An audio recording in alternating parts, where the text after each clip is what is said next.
আলমগীর ভাইয়ের জন্য এবার মহাজিব গ্রন্থ আল কোরআনুল কারীম থেকে প্রশ্ন, সেটা হচ্ছে কোরআন কি অসম্পূর্ণ নাকি এতে সবকিছু বিস্তারিত বর্ণনা করা হয়েছে?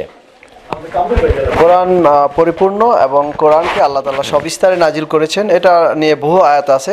আর সূরা 3 নম্বর সূরা আল ইমরানের 3 নম্বর আয়াত আল্লাহ তাআলা সেখানে বলেছেন যে এই কোরআনকে আমি ইটস এ কমপ্লিট ডকুমেন্টস, পরিপূর্ণভাবে আমি নাজিল করেছি। এবং আরও সম্পূরক আয়াত আছে যে এই প্রকাশ্য গোপন কোনো কিছুই আল্লাহ তাআলা কোরআনে বাদ দেন নাই। তার মানে everything is there in the Quran, it's a fundamentals. এবং এই পৃথিবীটা হচ্ছে আকাশ পৃথিবী হচ্ছে প্র্যাকটিক্যাল কোরআন, অ্যান্ড কোরআনে আল্লাহ তাআলা সম্পূর্ণ কিছু উল্লেখ করেছে। Thank you. জি, আপনার উত্তর সঠিক হয়েছে। আপনার সাথে আমি আর কিছু সাপ্লিমেন্টারি বলতে চাই। আয়াত রেফারেন্স সেটা হচ্ছে 25 নম্বর সূরা 33, 17 12 এবং 41, 6 55, 58, 114, 119, 126 এবং 7 32, 52 12, 12 111 এবং 20 113 এবং 41 3 এবং 44। আপনার উত্তর সঠিক হয়েছে। আপনার পুরস্কার গ্রহণ করুন। পুরস্কার তুলে দিচ্ছেন জনাব আমাদের শ্রদ্ধেয় বড় ভাই হাসানাত ইমদাদ ইমন ভাই, আপনাকে অশেষ ধন্যবাদ। কোরআন থেকে আমরা প্রতিদিন কতটুকু পড়ব? 2/3 অথবা 1/3 73 নম্বর সূরার 20 নং আয়াত অনুযায়ী। দুলার ভাই উত্তর সঠিক হয়েছে এবং তার পুরস্কার তুলে দিচ্ছেন আমাদের হাসানাত ইমদাদ ভাই। আমাদের এবারের প্রশ্ন, আমরা রেজাউল ভাইয়ের কাছে আসছি, রেজাউল করিম ভাইয়ের কাছে আসছি।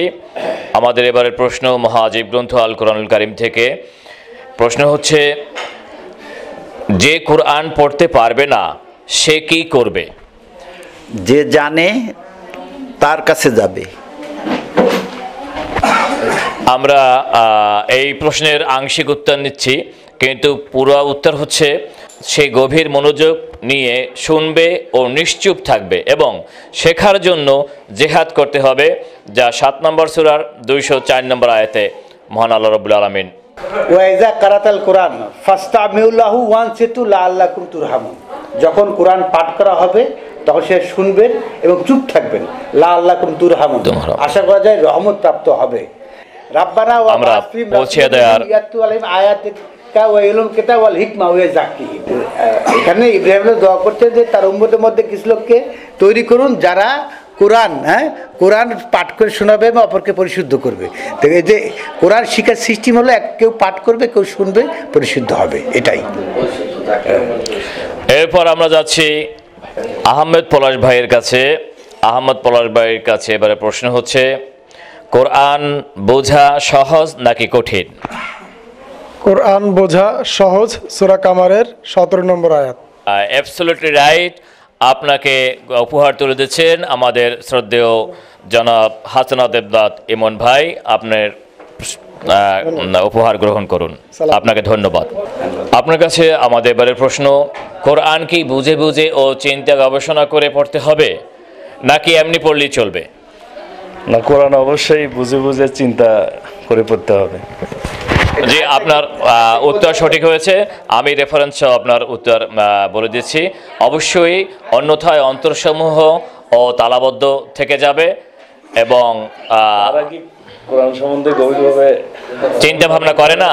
আফালা ইয়াতাদাব্বারুনাল কোরআনা আমালা কুলুবিন আকফালুহা, তারা কি এই নাকি তাহলে তাদের অন্তর তালাবদ্ধ? আপনার হ্যাঁ, তারপর 38-এর 29 নম্বর আয়াতেও আল্লাহ বলছেন এবং 4-এর 82 নম্বর আয়াতে সূরা নিসার কথা বলছেন, আফালা ইয়াতাদাব্বারুনাল কোরআনা ওয়ালাউ কানা মিন ইনদি গায়রিল্লাহ লাওয়াজাদুহু ফি ইখতিলাফান কাসীরা।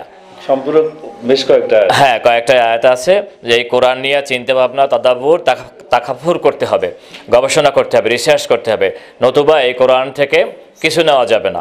আপনার উত্তর সঠিক হয়েছে।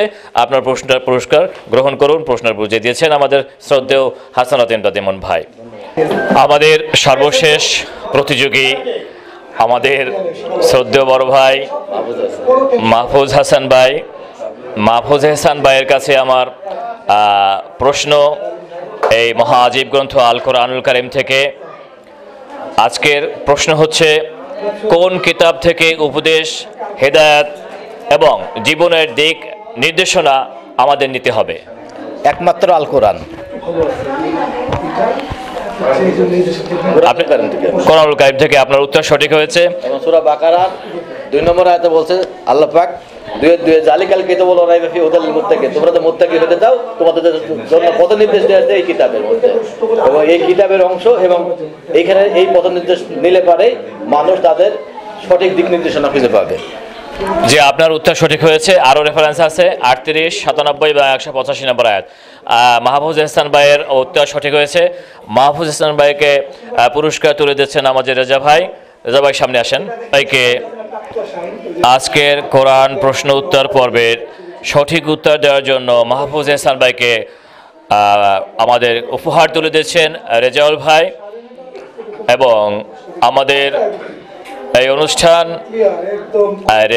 মাহফুজ এনাম ভাইয়ের সর্বশেষ প্রতিযোগী, এবং তাকে দিয়ে আজকের এই কোরআন প্রশ্নের উত্তর পর্ব এখানেই সমাপ্তি ঘোষণা করছি। সবাইকে সালাম, সালামুন আলাইকুম, ধন্যবাদ।